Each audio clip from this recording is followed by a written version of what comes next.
Hello दोस्तों, कैसे हैं सब। मैं हिमांशु स्वागत करता हूं आप सबका आपके अपने चैनल कॉमिक वर्ल्ड पर। तो चलिए दोस्तों, शुरू कर रहे हैं हम लोग राज कॉमिक्स में नागराज और तिरंगा का 2-in-1 कॉमिक विशेषांक आई स्पाई कॉमिक का दूसरा भाग। तो चलिए दोस्तों फिर शुरू करते हैं। इन ट्रक्स में निश्चित ही वह एक्सप्लोसिव होगा जिसका सिग्नल सेंसर्स ने दिया था। ट्रकों से गुंडों की बड़ी जमात निकलकर मुझ पर हमला करने आ रही है। इन सब से एक साथ निपटने के लिए तिरंगा शील्ड की इजेक्टेबल वेपनरी का प्रयोग करना होगा। And the best part comes now. जब तक लात घूसों से अपराधियों का ना पीटो दिल की तसल्ली नहीं होती। देसी स्टाइल की मारधाड़ का मजा ही अलग है। You may be a fast move Tiranga, but you can not dodge these bullets. रट रट रट रट रट। लिल्ला, अशरफ भाई अंग्रेजी बोल रहे हैं, लेकिन इन्हें तो अंग्रेजी का ए भी नहीं आता था।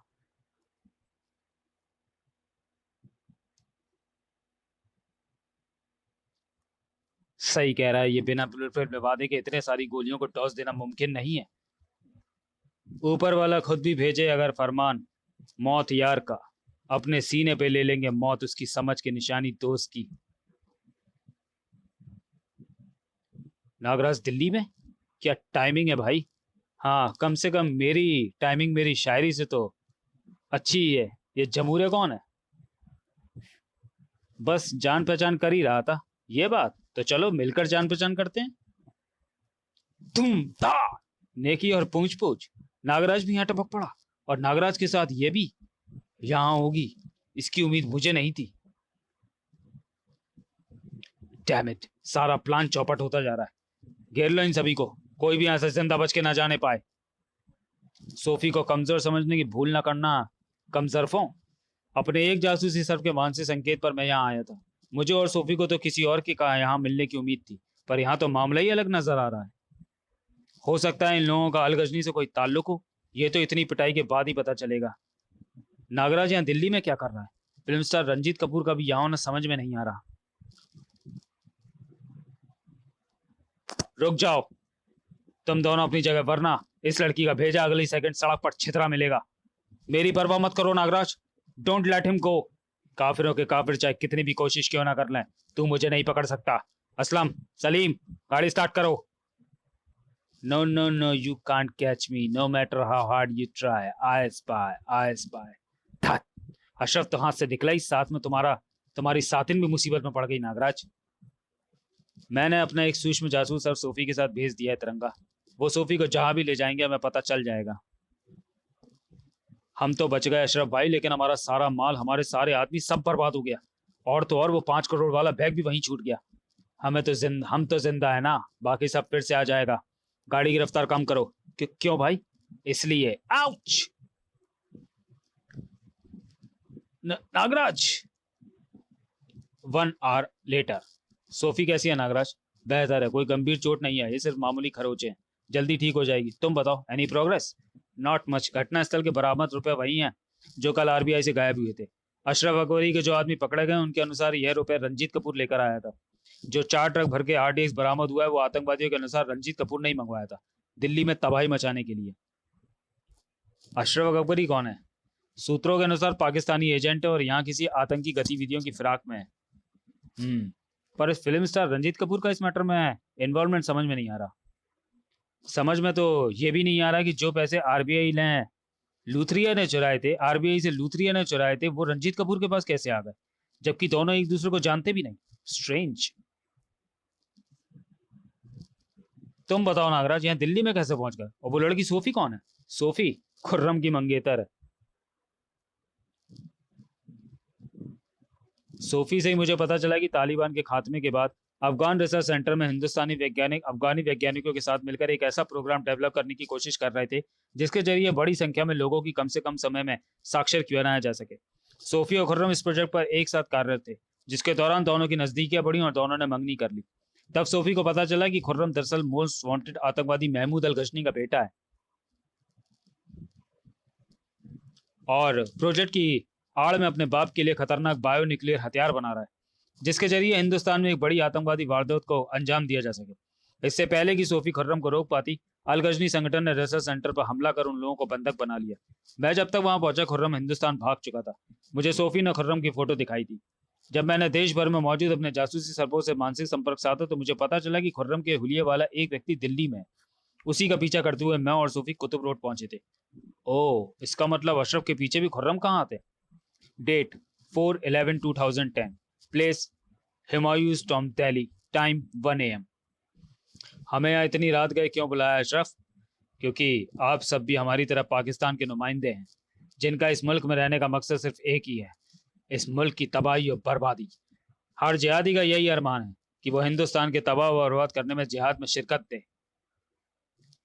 2 साल पहले 26/11 के दिन हमारे पाकिस्तानी भाइयों ने मुंबई में कत्लेआम मचाकर जिहादियों का सिर्फ फक से ऊंचा कर दिया था। लेकिन उसके बाद से हमने क्या किया है? 2 साल बीत गए 26/11 को और हिंदुस्तान की सरजमी एक बार फिर भी जिहाद के कहर से जलवा अफरोज नहीं हुई। अब समय आ गया एक और 26/11 को अंजाम देने का, जिसे हम सभी जिहादी भाई एक साथ मिलकर ही मुमकिन कर सकते हैं। यदि हमारी ताकतें और हम एक हो जाएं तो नागराज और तिरंगा भी हमारा कुछ नहीं बिगाड़ पाएंगे। दिल्ली के चप्पे चप्पे पर आतंक और दहशतगर्दी का ऐसा आलम मचा दो कि नागराज और तिरंगा के भी दिमाग घूम जाएं कि आखिर एक ही वक्त पर सारी दिल्ली को बचाएं तो कैसे। Date 4/11/2010, place professor R Ramalingam's residence, Karol Bagh, time 2:30 AM। कौन कौन हो तुम? क्या चाहते हो? तेरे पहले सवाल में मुझे कोई दिलचस्पी नहीं है, अलबत्ता दूसरे सवाल का जवाब मैं दे सकता हूँ। तुझसे T3 के बारे में जानना चाहता हूँ। T3? तुम्हें T3 के बारे में कैसे पता चला? कौन हो तुम? 1 hour later, T3 के बारे में जो कुछ भी तू जानता था वो मुझे मालूम चल गया प्रोफेसर। अल्लाह तुझे दोजख नसीब करे। Date 4/11/2010, place Jama Masjid area, Delhi, time 9:30 AM। लाशों से भर दो सड़कें, एक भी काफिर जिंदा नहीं बचना चाहिए। ठा ठा ठा ठा ठा, मौत के शोले काफिरों के सीने में घर करेंगे। शोले नफरत के मासूमों के सीनों में घर नहीं कर सकते। जब तक जिंदा है रखवाले अमन के, दुश्मन बाल भी बाका देश का बाका, दुश्मन बाल भी देश का बाका नहीं कर नहीं सकते। अपनी ढाल और लवादे से कितनी गोलियां रोकेगा तिरंगा? गोलियों की ऐसी झड़ी लगा देंगे हम, ठा ठा ठा ठा ठा, कि अगर एक पूरी बटालियन भी आ जाए तो ना टिक पाएगी हमारे सामने। नागराज के रहते किसी बटालियन की जरूरत नहीं है। तुम टुच्चों से निपटने के लिए तो मेरे सर्व सैनिकों की बटालियन ही काफी है।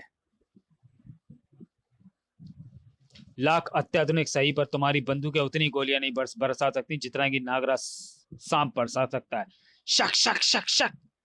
बंदूकें कभी खतरनाक नहीं होती, खतरनाक होते हैं वो हाथ जो उन्हें थामते हैं। अब न ये हाथ बंदूकें थामेंगे न मौत बरसेगी। अब मौत बरसाने वाले पर तिरंगा कहर बनकर बरसेगा। देखा, खाली हो गई ना तुम्हारी बंदूकें गोलियों से, लेकिन नागराज का जिस्म अभी सांपों से खाली नहीं हुआ है। तुमने अपने अत्याधुनिक हथियारों का दम दिखा लिया, अब नागराज तुम्हें अपने अत्याधुनिक हथियारों का दम दिखाता है। शक शक शक। यह वेस्ट इंडियन कोमोडो सर्प है। बंदूक की गोली से भी तेज रफ्तार से यह सर्प अपनी ग्रंथियों का विष फेंकते हैं, जो गोली की तरह दुश्मन के शरीर को चीरते हुए इसके भीतर प्रवेश करता है और एक भयानक मौत देता है। बज बज। आतंकवाद के उन्माद से उद्दंड बने आतंकियों सावधान। या अद्भुत है तुम्हारा यह नया दंड तिरंगा। यह दंड नहीं है नागराज, दंड देने का अधिकार सिर्फ कानून का होता है। न्याय स्तंभ उद्दंडियों को मात्र अनुशासित करता है ताकि उन्हें पकड़कर कानून के हवाले किया जा सके। वैसे भी हम रक्षकों का काम रक्षा करना है। किस अपराधी को क्या सजा मिलनी चाहिए तय करने वाले हम कौन होते हैं? तुम्हारा इशारा नागराज अच्छी तरह समझ रहा है तिरंगा, लेकिन रक्षक और आतंककर्ता में यही तो फर्क होता है। रक्षक इंसानियत के दुश्मनों को हर बार पकड़कर कानून के हवाले करता है और अपराधी जेल की काल कोठरी में बैठा इंतजार करता है कि कब उसे दूसरा मौका मिले और वो फिर से आतंक फैला सके। परंतु आतंककर्ता इंसानियत के दुश्मनों के प्राण हर लेता है, क्योंकि अगर इन्हें नहीं मारोगे, घायल करके छोड़ दोगे तो ये और भी ज्यादा घातक हो जाएंगे। इंसानियत के जिंदा रहने के लिए इनका मरना जरूरी है, बेहद जरूरी। अपराध और न्याय पर हम दोनों की विचारधाराएं बिल्कुल विपरीत है नागराज, परंतु उद्देश्य एक ही है, मानवता की रक्षा। Pick pick, explosive sensor signal, सर्प संकेत। कनॉट प्लेस के पालिका बाजार से आ रहे हैं ये सिग्नल। दूसरा 26/11 शुरू हो चुका है तिरंगा। पालिका मार्केट, न्यू दिल्ली। हा हा हा हा हा, जिंदा बचकर भागने की कोशिश करोगे, TNT के बिछाए एक्सप्लोसिव डिवाइसेस के जाल में उतना ही ज्यादा फंसते जाओगे। Boom boom. सभी लोग जहां हैं वहीं रुक जाएं, कोई भी अपनी जगह से ना हिले। Do not move and do not panic. हा हा हा हा हा। उससे कुछ नहीं होने वाला नागराज। ये लोग अगर भागेंगे तो भी एक्सप्लोसिव डिवाइसेस की रेंज में आकर मरेंगे, और यदि नहीं भागेंगे तो भी टीएनटी के फेंके हुए टीएनटी बॉम्ब्स की चपेट में आकर मरेंगे। अगर इसके पिछाए एक्सप्लोसिव बाकी लोगों के चलने से फटते हैं तो इसका मतलब ये किसी सेफ जगह पर खड़ा है, इसे इसकी जगह से हटाना होगा। हा हा हा हा हा। मेरे बॉम्ब्स मुझ पर ही फेंक रहा है नागराज, कोई फायदा नहीं होने वाला। ओह, टीएनटी के आगे बढ़ने से एक्सप्लोसिव ब्लास्ट नहीं हुए। मेरे एक्सप्लोसिव मेरे हुक्म के गुलाम है, तेरे नहीं। इसके पैरों की ओर देखो नागराज, इसके पीछे हुए ब्लास्ट से उठा धूल धुएं का गुब्बार फर्श पर एक खास पैटर्न में फैल रहा है, चेस बोर्ड के ब्लॉक्स की तरह के पैटर्न में। यू आर राइट तिरंगा, जहां टीएनटी अभी खड़ा है टाइल के उस ब्लॉक पर धुआं ज्यादा है, जबकि आगे पीछे के दो ब्लॉक्स पर बहुत कम धुआं है। इसने सारे अंडरग्राउंड मार्केट के फर्श पर ट्रांसपेरेंट प्लास्टिक एक्सप्लोसिव शीट बिछा रखी है, जो कि पारदर्शी होने के कारण नजर नहीं आ रही, लेकिन जिगजैग पैटर्न में बिछी शीट के नीचे के फर्श पर धूल धुआं साधारण फर्श के मुकाबले कम उठ रहा है। यानी इस तक पहुंचने के लिए मुझे फर्श के 1900 पर कदम रखते हुए आगे बढ़ना होगा, जहां धूल धुआं ज्यादा है। बारूद कभी किसी इंसान का गुलाम नहीं होता। टीएनटी वो सिर्फ तबाही का दूत होता है, जो जान लेने से पहले इंसानों में फर्क नहीं करता। बॉम्ब स्क्वाड के आने तक आप लोग कृपया अपनी अपनी जगह से ना हिलें। Pick pick. सिग्नल फिर आने शुरू हो गए नागराज। इस बार ये सिग्नल आ रहे हैं सरोजनी मार्केट, न्यू दिल्ली से। तर तर तर तर तर तर तर तर। उफ। बारूद के साए में रहने का बहुत शौक है ना तुम लोगों को। नागराज, तुम्हारे शरीर में इतना बारूद भरेगा जितना दशहरा पर जलाने वाले रावण के पुतले में भरा जाता है। यह है नागराज का जहरीला बारूद। आज नागराज एक स्पेशल दीपावली का शो करेगा। Boom bomb. Happy Diwali folks. Date 5/11/2010। Place cafeteria the Oberoi. Time 9:15 PM। स्वयंसेवी संगठन अमन के पंछी के संस्थापक श्री काजिम कादरी ने हमारे संवाददाता से बातचीत में कहा, मैं हर दिल्ली वासी से यह गुजारिश करता हूं कि आइए हम सभी दिल्ली वासी एकजुट होकर आतंक के रहनुमाओं को दिखा दे कि जिनका मजहब, मानवता व सच्चाई खुदा होते हैं, वो आतंक के सरमाए से नहीं डरा करते। कोई 26/11 हमारी एकता को भंग नहीं कर सकती। 26/11 के दिन सारी दिल्ली में पीस कैंडल्स बंटवाई जाएंगी। हर दिल्ली वासी रात 8:36 पर, ठीक उस समय जब 2 साल पहले मुंबई आतंकवादियों ने पहली गोली चलाई थी, यह पीस कैंडल जलाएगा। पीस कैंडल की जलती लौ श्रद्धांजलि है उनको जिन्होंने अपनी जानें 26/11 हमले में गंवाई, और पैगाम है उनके नाम जो समझते हैं कि दिल्ली को बमों के धमाके से दहला सकते हैं। कम ऑन तिरंगा। सोफी, इस एनजीओ को इनके तरीके से आतंकवाद रोकने तो हम अपने तरीके से आतंकवाद रोकने की कोशिश करते हैं। Let's get ready for action. हम पूरी तरह तैयार हैं। इस बार आतंकवादियों की कोई मर्जी नहीं चलने वाली। हमारे जिहादी भाई नागराज के हाथों मारे गए। दिल्ली इस कदर छावनी में तब्दील है कि कोई दूसरी आतंकवादी घटना करना मुहाल है, और आप ठाके लगाकर हंस रहे हैं अशरफ भाई। पिप पिप। दूसरा 26/11 तो होकर रहेगा, उसे खुदा भी नहीं टाल सकता। फिर नागराज और तिरंगा क्या चीज है, बस सही घड़ी आने का इंतजार है। आई स्पाई खेल शुरू होने वाला है। एवरीबॉडी से आई स्पाई आई स्पाई। पिछले 7 दिनों में हमने दिल्ली में सफाई कर्मचारियों की तरह काम किया है। अपराध और आतंकवाद की गिचगिचाती गंदगी को ढूंढ ढूंढ कर निकाला है हमने। देखकर आश्चर्य होता है कि सुरक्षा एजेंसियों और पुलिस की लाख मुस्तैदी के बाद भी पाकिस्तान और बांग्लादेश से आए घुसपैठिए कैसे आम जनता के बीच छुपे बैठे हैं। ये आए तो बाहर से, पर इन्हें लाने में मदद तो अपनों ने ही की है।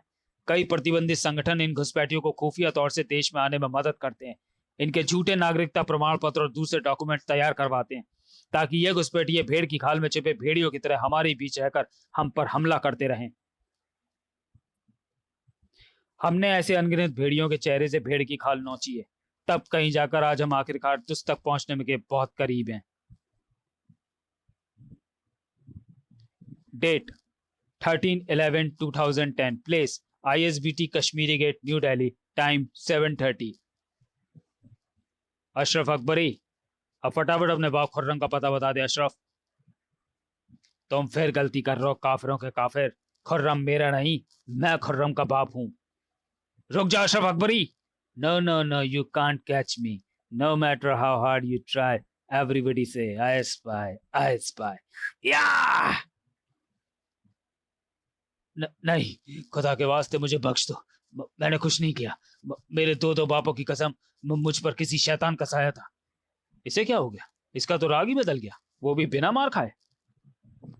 आई travel to distant lands and I am hired by my captain. उस बच्चे के चेहरे पर वो मासूमियत नहीं जो एक बच्चे के चेहरे पर होती है। उसके एक्सप्रेशन ठीक वैसे ही है जैसे चंद सेकंड पहले अशरफ अकबरी के थे। यह तो बड़ी अजीब सा गाना गा रहा है जो अशरफ गा रहा था। Sailing with your soul together on a mission to conquer. मुझे एक गाना और मैनरिज्म बेहद जाना पहचाना सा लग रहा था कि मैंने पहले कहीं सुना है। अब मुझे याद आ रहा है कि ये गाना मैंने सबसे पहले अल गजनी के हेड महमूद अल गजनी के मुंह से सुना था।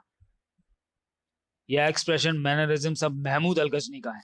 अ touch is all I need to accomplish the unspeakable deed. हे भगवान, ये तो एक से दूसरे में ट्रांसफर हो रहा है। This can't be happening, how is it possible? Mannerisms एक इंसान से दूसरे इंसान में इमिग्रेट कर रहे हैं। समझ नहीं आ रहा कि आखिर पकड़े तो किसे। No no no, you can't catch me. जिसे ये महिला टच कर रही है उसे पकड़ना होगा और किसी और को टच करने से पहले रोकना होगा। No matter how hard you try.